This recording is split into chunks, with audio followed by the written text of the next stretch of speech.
Good morning বন্ধুরা, কেমন আছেন আপনারা সবাই? আশা করি সবাই ভালো আছেন, সুস্থ আছেন, সাবধানে আছেন। আমরাও ভালোই আছি। আজ হলো শুক্রবার আর এটা হচ্ছে 4 তারিখের ব্লগ, মানে আজকে ব্লগটা যাচ্ছে 9 তারিখ। তো এটা হলো 4 তারিখে 4 এপ্রিল ব্লগ। তো অনেক দিন আগেরই ব্লগ, প্রায় এক সপ্তাহের মতো হতে যায়। তো কদিন তো আমি কোনো ভিডিও করিনি, মায়ের বাড়ি চলে গেছিলাম। আর সবার প্রথমে আমি বলে দিই যে আমি কমিউনিটি পোস্টটা কিন্তু ডিলিট করেছি। তার কারণটা হচ্ছে আমার মানে পরে মনে হলো কি যে ওই কমিউনিটিটা তৃষানের জন্য আমার মনে হয় ঠিক ঠিক হবে না।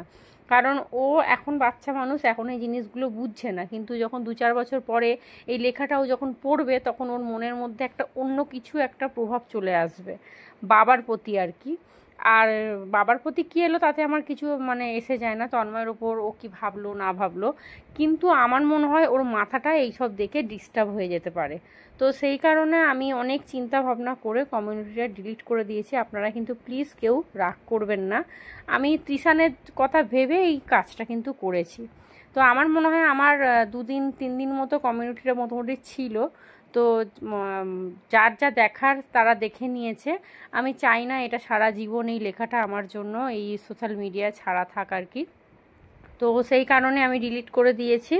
তো এটাই প্রথমে বলে দিচ্ছি। তো চলুন দিনটা শুরু করি। আজকে শুক্রবার, আজকে কিন্তু ব্রেকফাস্টে করছি একটুখানি পাস্তা। আর আমি একটু আগে কিন্তু মায়ের বাড়ি থেকে এসেছি। তো কদিন তো প্রচণ্ড ঝগড়া অশান্তি, মানে সকালে ঝগড়া হচ্ছে তো দুপুরে চলে যাচ্ছি, বিকেলে ঝগড়া হচ্ছে তো রাতে চলে যাচ্ছি। আর এখন যেহেতু মায়ের বাড়িটা সামনে, আমি না এইসব ঝামেলা অশান্তি আর নিতে চাইছি না। তো আমার বাবা মাও দুজনেই বলে দিয়েছে যে কথা কাটাকাটি হলেই বাড়ি চলে আসবি, কোনো কিচ্ছু বাড়াবি না। তো যাই হোক, বাসি বিছানাটা ঝেড়ে নিয়েছি।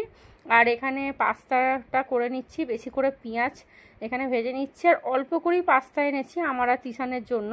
তো এখানে কি বলুন তো, এখান থেকে জিনিস কিনলে না দামটা অনেকটা বেশি নেয়, কিন্তু আমি যদি ওই তিশানের স্কুল বা রামতলা মানে আমাদের বড় বাজারটা থেকে কিনি তাহলে দামটা অনেকটা কম নেয়। এখানে এমন পাস্তা 100 পাস্তা 12 টাকা শ নেয়, কিন্তু আমি যদি রামতলা বাজার থেকে কিনি তাহলে 1 কেজি পাস্তা কিন্তু 70 টাকা নেবে। একবারে বড় প্যাকেট কিনে নিই। আপনারা যারা আমার পুরনো বন্ধু তারা আপনারা দেখেছেন নিশ্চয়ই। আগের বাড়িতে মনে আছে তো, আমি সন্ধেবেলায় যখন কেনাকাটি করতে যেতাম আমি নিয়ে আসতাম সসের বোতল ছোট ছোট, তো প্রতিদিন খাওয়ার জন্য আর কি। তো ওই জন্য দেখুন এখানে 200 পাস্তা নিয়ে আসা হয়েছে, 200 না 150 নিয়ে এসছে, 150 মনে হয়। আর এই পাস্তাগুলো না খেতে খুব ভালো লাগে। এই পাস্তা মানে কি, ঝিনুকটা, তারপরে এই রকম যে ত্রিকোণা যে পাস্তাগুলো আছে ভালো লাগে আমার। আবার ওই রিং রিং পাস্তাটা একদম ভালো লাগে না, এইগুলোই বেশিরভাগ। আর সবথেকে বড়, আমার ঝিনুক পাস্তাটা ভীষণ ভালো লাগে খেতে। মানে একই খেতে, মানে স্বাদটা একই, কিন্তু ওই যে মানে একটা দেখতে সুন্দর লাগে না, দেখবেন ওইটাই আর কি।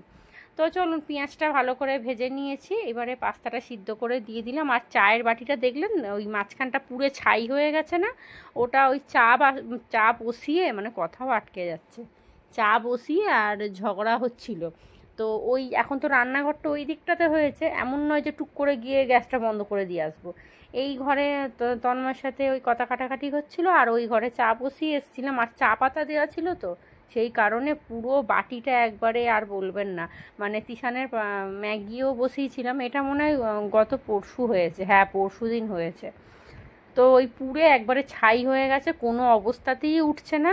তো আপনাদের যদি কোনো আইডিয়া জানা থাকে আমাকে একটু প্লিজ বলবেন চায়ের বাটিটা কিভাবে তুলবো। ইউটিউবে দেখেছি কিন্তু মনে হচ্ছে না উঠবে বলে।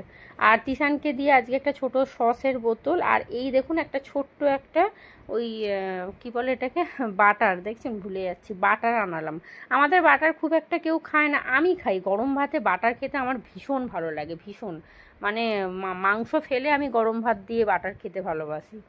তো ওই বাটারটা আনিয়েছি, আর একটা সস, আর এই পাস্তাটাই। তো চলুন, হয়ে গেছে। সস দিয়ে দিয়েছি, বাটার দিয়ে দিলাম, অল্প করে একটু মিষ্টি দিলাম, কারণ দেখবেন পাস্তাতে মিষ্টি না হলে একদম খেতে ভালো লাগে না। এর মধ্যে যদি একটু ক্যাপসিকাম গাজর দেওয়া হয় খুব সুন্দর খেতে লাগে, কিন্তু তিশান যেহেতু খাবে না সে কারণে আমিও আর দিলাম না। তো চলুন, আজকে তো পরীক্ষা, 2 তারিখ থেকে পরীক্ষা শুরু হয়ে গেছে। আর এই যে এখানে বাটার আর সস তুলে রেখে দিই। আর তন্ময় কিন্তু কাজে বেরিয়েছে, ও বেরিয়েছে ওই সকালবেলা করে 6টার দিক করে বেরিয়েছে। এখন কোথায় যায় না যায় আমি কিচ্ছু জিজ্ঞাসাও করি না। আমি আমার জানার কোনো প্রয়োজন মনে পড়েও না, কারণ আমার মনে হয় এইসব ফালতু টেনশন মাথার মধ্যে নিলে না নিজেরই শরীর খারাপ। তো চলুন, এই যে দাদার ছেলেটা চলে এসছে, এখন তো বাড়ি একদম সামনে, ওকে বলি তুই এখানে চলে, তিনজনে একসাথে চলে যাব। তিশানও রেডি হয়ে গেছে, তবে এখন বুট পাড়তে গেছে, ওই ছাদের মাথায় সেই জুতোগুলো ওকে রেখে এসেছিলাম, এখন বুট আনতে গেছে। আর তন্ময় কিন্তু এসে গেছে। আমরা পাস্তাটা আমি আর তিশান খাবো বলে করলাম, ওই দেখুন দেখছেন শুয়ে শুয়ে ফোন দেখছে। আমি আর তিশান খাবো বলে পাস্তাটা করলাম, কিন্তু তন্ময় হট করে ঢুকেছে, বলছে আমার একটু হবে। আমি বলছি নিশ্চয়ই হবে, খাওয়া জিনিস কেন হবে না। তো ওই দিয়ে দিয়েছি, তিনজনে মিলে ভাগ করে খেলাম, আর কি হয়ে গেছে। আর আজকে না দেখছি সকাল থেকে পুরো মেঘলা হয়ে আছে, খুব আনন্দ পেলাম, কারণ এতটা রাস্তা ওই রোদ্দুরে, ওরে বাপরে, মানে সেই মরে যাওয়ার মতো অবস্থা একদম। তো চলুন, দুপুরে এখন বাজতে যায় প্রায় 2টো, এই সবে বাড়ি এসেছি। আর এখানে দেখুন আসার সময় কেজিখানেক মতো তরমুজ নিয়ে এসেছি, এখন তো গরমকাল, তরমুজটা ভালোই লাগে। আর আমি না ওই স্কুলে যাওয়ার আগে আমার ছোট ঘরে মানে মায়ের ঘরের বিছানাটা আমি পরিষ্কার করে রেখে গেছি। এখানে দেখুন ফ্রিজে ভাত ছিল, ওই ঝগড়া শান্তি হয়েছিল, ভাত খাওয়া হয়নি, তো ওই ভাতটাই জল দিয়ে বসিয়েছি। আর এখানে একটা আমার জন্য মাছ নিয়ে এসেছি, আর এখানে একটা গন্ধরাজ লেবু নিয়ে এসেছি। প্রেশার কুকারে কিন্তু ডাল বসিয়েছি, আলু ভাজাও করব। এখন 2টো বাজে, মোটামুটি ঘন্টাখানেক তো লাগবেই। আর এখানে ব্রেকফাস্টের থালা বাসন সব পড়ে আছে। আর দেখুন না পুরো মেঘলা, তবে আজকে স্কুলে গেছিও শান্তিতে আর এসছিও শান্তিতে। এখন 2টো বাজে, এখন ভাত খাওয়ার সময়, কিন্তু ছাতুটা খেতে হচ্ছে, তার কারণ হচ্ছে প্রচণ্ড খিদে পাচ্ছে। আর কখন আলু ভাজা হবে, ভাত উবুর করব বাবা, ততক্ষণ মাথা ঘুরে ওখানেই পড়ে মরে যাব।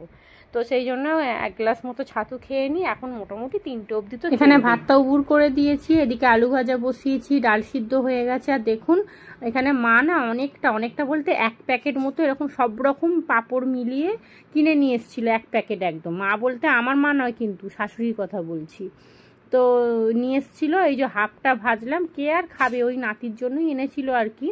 তো এই কৌটোটা দেখছি একদম পরিষ্কার আছে, ওই ভাজলাম। তিশান তো পাঁপড় ভাজা দিয়ে ডাল দিয়ে ভাত খেতে ভালোই বাসে। আর দেখছি সব রকম মেলানো আছে। আর এখন সামনে রামনবমী, তো তো সেই কারণে অনেক কিছু বিক্রি হবে নিচে বসে, খাবারের জিনিসও টুকটাক অনেক কিছু বিক্রি হয়। আর দামটা অনেকটা কম কম হয়। এই মানে এত পাঁপড়, একটা বড় প্যাকেট নাকি 20 টাকা মাত্র নিয়েছে বলছিল। তো যাই হোক, হাফটা ভেজেছি, হাফটা থাক, এটা এখন অনেক দিন যাবে। আর আমিও একটু নিয়ে নেবো। আমার জন্য মাছটা নিয়ে আসলাম কেন বলুন তো, আমার না কদিন ধরে ভালো খাওয়া হচ্ছে না, মানে ভালো লাগছে না। মায়ের বাড়িতেও গিয়ে থাকতে ভালো লাগছে না, এখানেও থাকতে ভালো লাগছে না, এরকম একটা প্রবলেম হয়ে গেছে। তো এই যে এখানে ভাত হয়ে গেছে। আর এখানে তো মাছটা নিয়ে এসেছিলাম, 1 পিস মাছ বাবা 25 টাকা দাম নিয়েছে। আর এখানে রাঁধুনি ফোড়ন দিয়ে মুসুর ডাল করেছি। আর এই হলো আলু ভাজা, তিশানের জন্য একটা ডিম ভাজা করেছি। আর এই যে গন্ধরাজ লেবুটা কাটলাম, গন্ধরাজ লেবুটা চিপে ওই মাছের ঝোলটা দিয়ে ভাত খাবো। কিন্তু ওই হোটেলের মাছের ঝোল দিয়ে ভাত খেলে কি হবে, পুরো পেট জ্বালা করবে, কারণ ওরা এত ঝাল দেয় যে ওরে বাপরে। আর ঝোলটার যা অবস্থা, পুরো একদম মানে পুকুরের জল। তো চলুন তিশানকে খেতে দিয়ে আমি স্নান করতে যাবো, আমার এখনও স্নান হয়নি। তো স্নান করে এসে তারপরে আমি খাবো। তবে তিশান জানেন শুয়ে পড়েছে। আর রান্নাঘরটাও পরিষ্কার করতে হবে, রান্নাঘরও পরিষ্কার করা হয়নি। অনেক দিন পর এরকম পাতলা করে না রাঁধুনি ফোড়ন দিয়ে মুসুর ডাল করলাম। রাঁধুনি ফোড়ন দিয়ে ডাল খেতে ভীষণ ভালো লাগে, রুটি দিয়েও একদিন খেয়ে দেখবেন, খুব ভালো লাগে। তবে রুটিটা এতটা পাতলা করবেন না, একটু ঘন ঘন করে করবেন।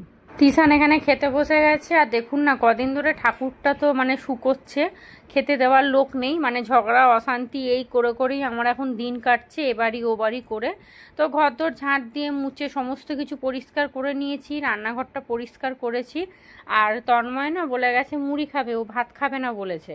তো সেই কারণে ডাল, আলু ভাজা, একটা ডিম ভেজে রাখবো, ও বলেছে মুড়ি খাবে সন্ধেবেলা এসে। আর পরে আর কি খবরাখবর হলো না হলো, মানে কি বলুন তো, আমি সব কিছু জেনেও আমি চুপচাপ হয়ে গেছি, কারণ আমার ভালো লাগছে না। আর এই সব জিনিস আমি সোশ্যাল মিডিয়ায় তুলেও ধরতে চাই না, এসব নোংরা জিনিস।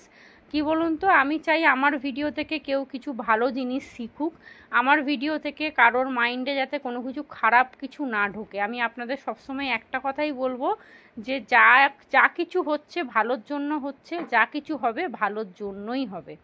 তো এই আর কি। আর আমি খারাপ কোনো কিছু বলতেও চাই না, আরও অনেক কিছু ঘটে গেছে এই 5 দিনে, তবে আমি এইসব নিয়ে কোনো আলোচনাই করতে চাই না। তো যাই হোক চলুন, সন্ধ্যা এখন বাজতে যায় প্রায় 8টা রাত্রির। তো সকালবেলা অনেক জামা কাপড় ধুয়েছিলাম, বাসি জামা কাপড় ছিল, ওই যে বললাম না এই এঘর ওঘর করতে গিয়ে জামা কাপড়ও কাচাকুচি হচ্ছে না। তো ওইগুলোকে সমস্ত কিছু ভালো করে গুছিয়ে নিয়েছি। রাতে রান্না বলতে আজকে সয়াবিন আলুর তরকারি আর তার সাথে রুটি হবে।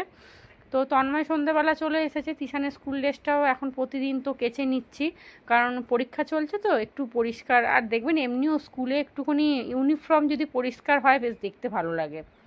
তো চলুন জামা কাপড়গুলো ভালো করে গুছিয়ে জায়গা মতো রেখে তারপরে যাব রান্নাঘরে। এখন আর বেশি বড় ব্লগ করতে ভালোও লাগছে না। আর ওই ঘর থেকে কিছু একটা মনে হচ্ছে আমাকে বলছে, আমার কানে আসছে। তো ব্লগটা শেষ করে তারপরে কানটা ওদিকে পাতবো আমি।